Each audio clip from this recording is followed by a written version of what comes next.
Le président de transition a pris l'engagement solennel à la clôture qu'il a pris le garant de la mise en œuvre de ces résolutions et recommandations.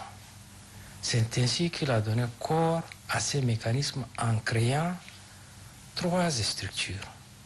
Le Haut Comité de pilotage, le cadre indépendant de suivi et évaluation et le comité technique d'appui qui est la cheville ouvrière presque du Haut Comité de pilotage. Ce comité est un cadre technique, comme son nom l'indique.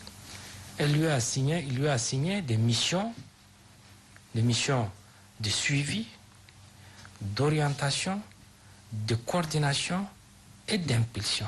Il suit la mise en œuvre de ces résolutions et recommandations.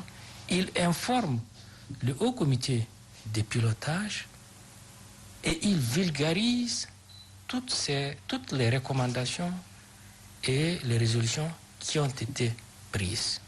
Depuis sa mise en place, beaucoup de choses ont été faites. D'abord, nous avons déposé notre premier rapport trimestriel au comité. Ce rapport a eu l'adhésion de parties prenantes. Nous avons créé un réseau de points focaux. Les points focaux viennent des différents départements ministériels et les grandes institutions de la République. Maintenant, nous avons déjà un avant-projet de la Constitution a été déposé. Un projet de loi relatif au code électoral a été déposé au comité. Un projet de loi créant l'agence, l'autorité indépendante de lutte contre la corruption en lieu et place de l'ex-IG a été déjà déposé. Certains ministères sectoriels se sont déjà appropriés. Je veux parler du ministère de la Communication, où il a déjà proposé un projet de loi créant une école du journalisme. En ce qui concerne le ministère du genre et de la solidarité, a transposé, je crois, les résolutions 1325 des Nations Unies. Un projet de loi relatif, je crois, aux personnes vivant avec les handicaps. Il y a eu beaucoup de choses qui ont été déjà faites.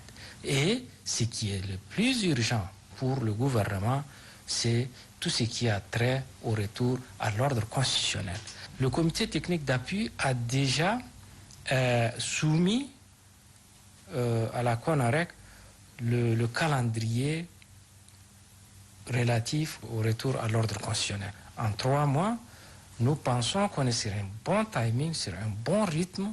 Nous allons certainement d'ici la fin de la semaine, il y aura une vaste campagne de vulgarisation de ces textes auprès de la population. Mon vœu, je veux un Tchad réconcilié. Je veux un Tchad où les couches se sentent des Tchadiens. Je veux que, à la fin de cette transition, toutes les recommandations et les résolutions qui ont été prises lors des assises du dialogue national, j'espère à 80% seront exécutées pour que les Tchadiens tout ensemble tournent vers l'avenir et au finish diront que le président des transitions a tenu son engagement en mettant en œuvre, en suivant, en orientant les résolutions et les recommandations qui ont été prises lors du dialogue national. Et naturellement, après le 24 mois, je veux qu'il y ait un retour à l'ordre constitutionnel.